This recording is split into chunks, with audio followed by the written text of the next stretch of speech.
Morning बच्चों, आज हम पार्ट 19 जो कि है मुहावरे व्याकरण में उसे पढ़ेंगे और समझेंगे। तो यहाँ पर आपको कुछ अलग अलग तरीके से अलग अलग रंग में कुछ बॉक्सेस बना कर दिए गए हैं, है ना। यहाँ पर कुछ अलग तरीके से लिखा है। एक के ऊपर लिखा है सामान्य भाषा व दूसरे के ऊपर लिखा है मुहावरेदार भाषा। तो सामान्य भाषा, पहले हम जो सामान्य भाषा जहाँ पर लिखा है उसके वाक्यों को पढ़ेंगे। पहला वाक्य है उसमें, चोर ने सिपाही को धोखा दिया। खाट पर पड़ते ही राकेश को नींद आ गई। मतलब राकेश जैसे खाट पर लेटा उसे नींद आ गई। मुहावरेदार भाषा कैसे कहते हैं हम? चोर ने सिपाही की आंखों में धूल झोंक दी। जो चोर था उसने जो सिपाही है उसकी आंखों में धूल झोंक दी। तो यहाँ पर चोर ने सिपाही को धोखा दिया और यहाँ पर चोर ने सिपाही की आंखों में धूल झोंक दी। तो इन दोनों वाक्यों का जो अर्थ है वो सेम निकल कर आता है, एक ही जैसा निकल कर आता है। धोखा दिया वो आंखों में धूल झोंक दी, दोनों का अर्थ जो है वो सेम निकल कर आता है। खाट पर पड़ते ही राकेश को नींद आ गई। जैसे वो खाट पर सोया उसे क्या हुआ? नींद आ गई। खाट पर पड़ते ही राकेश की आँख लग गई। राकेश की क्या लग गई? आँख लग गई, उसे नींद आने लगी थी, नींद आ गई। यहाँ पर हमने नींद आ गई लिखा था पहले वाले जो कोष्टक है उसमें, और दूसरे वाले में हमने लिखा था आँख लग गई, है ना।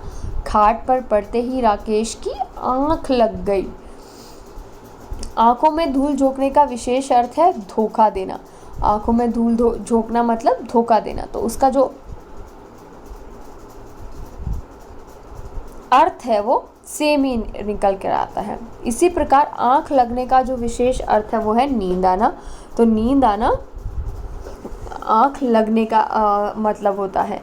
तो दोनों का जो अर्थ है वो तो सेम है, लेकिन जब हम अपने वाक्यों को वज़नदार या शुद्ध हिंदी या स्ट्रॉन्ग बनाना चाहते हैं तब हम मुहावरेदार भाषा का हमेशा प्रयोग करते हैं। जैसे कि जब कोई शब्द समूह विशेष अर्थ प्रकट करे तो उसे मुहावरा कहते हैं। उसका जो विशेष अर्थ है वो हमें पता चले उस भाषा से, उसे हम मुहावरा कहते हैं।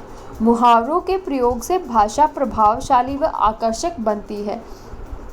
मुहावरों का जो प्रयोग जब हम करते हैं, मान लीजिए आप कोई वाक्य बोलते हैं और उसमें मुहावरे का प्रयोग करते हैं, तो जो आपकी भाषा है वो प्रभावशाली और स्ट्रॉन्ग लगती है।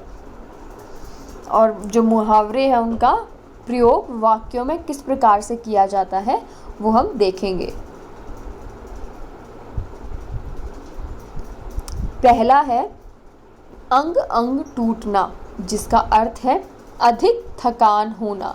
जब कोई व्यक्ति बहुत ज़्यादा थक जाता है, उसे बहुत थकान होती है, वो बहुत ज़्यादा थका हुआ है, उसे हम मुहावरेदार भाषा में कैसे कहेंगे कि दिन भर की कड़ी मेहनत से दीपक का अंग अंग टूट रहा है। दिन भर दीपक ने खूब मेहनत की जिससे उसका अंग अंग टूट रहा है, मतलब उसे बहुत ज़्यादा थकान हो रही है। अंग अंग टूटने का अर्थ क्या है? थकान होना। तो अंग अंग टूट रहा है, उसे थकान हो रही है, ठीक है। तो आपने देखा जब हम वाक्यों में मुहावरे का प्रयोग करते हैं तो हम उसके अर्थ का प्रयोग न करके मुहावरे का ही प्रयोग वाक्य बनाने में करते हैं। तो वाक्य बनाने में हमेशा मुहावरे का प्रयोग किया जाता है ताकि आपको भाषा का अच्छा और ज़्यादा ज्ञान हो। दूसरा है आँख दिखाना। आँख दिखाना का अर्थ क्या है? गुस्सा करना। मैं तुमसे नहीं डरता, क्यों बेकार में आँख दिखाते हो। तो यहाँ पर बच्चा क्या कह रहा है कि मैं तुमसे डरता नहीं हूँ, तुम क्यों मुझे बेकार में आँख दिखा रहे हो। आँख दिखा रहे हो मतलब क्यों बेकार में गुस्सा कर रहे हो, मैं तुमसे तुम्हारे गुस्से से डरने वाला नहीं हूँ। आग बरसना, तेज़ धूप पड़ना। आग बरसने का अर्थ है तेज़ धूप पड़ना। जून के महीने में तो आसमान से आग बरसती है। जून के महीने में आसमान से क्या बरसती है? आपने भी देखा होगा जून के महीने में यहाँ पर बहुत ज़्यादा गर्मी होती है, तो जून के महीने में आग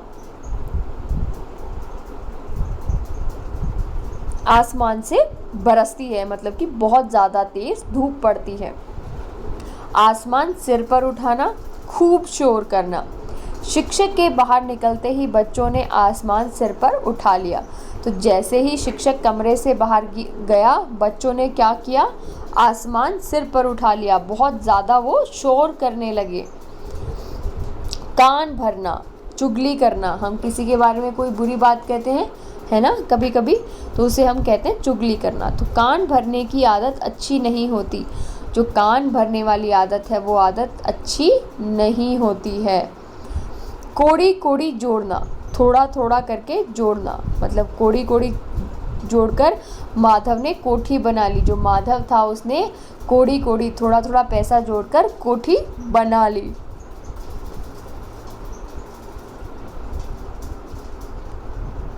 अगला है खून पसीना एक करना, मेहनत की कमाई।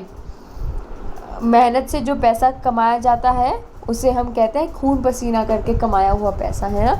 तो खून पसीना एक करके ही हरीश ने सफलता पाई है। खूब मेहनत करने के बाद ही हरीश ने सफलता पाई है। तो इसे अगर हम वज़नदार और अच्छे वाक्य में प्रयोग करेंगे तो इसे हम मुहावरेदार भाषा में खून पसीना एक करके ही हरीश ने सफलता पाई, इस प्रकार से कहेंगे। 8वां है घोड़े बेचकर सोना, निश्चिंत होकर सोना। कई बार जब आप बहुत ज़्यादा थक जाते हैं कोई कार्य करके तो बिल्कुल निश्चिंत होकर सोते हैं, है ना। तो छुट्टियों में बच्चे घोड़े बेचकर सोते हैं। जब छुट्टियां हो जाती हैं तो आप आराम से सोते हैं, ना सुबह उठने की जल्दी होती है, ना होमवर्क करने की जल्दी होती है, ना क्लास में जाने की जल्दी होती है, तो आप घोड़े बेचकर फटाफट से सो जाते हैं। टेढ़ी खीर होना, कठिन काम होना। परीक्षा में प्रथम आना अजय के लिए टेढ़ी खीर है।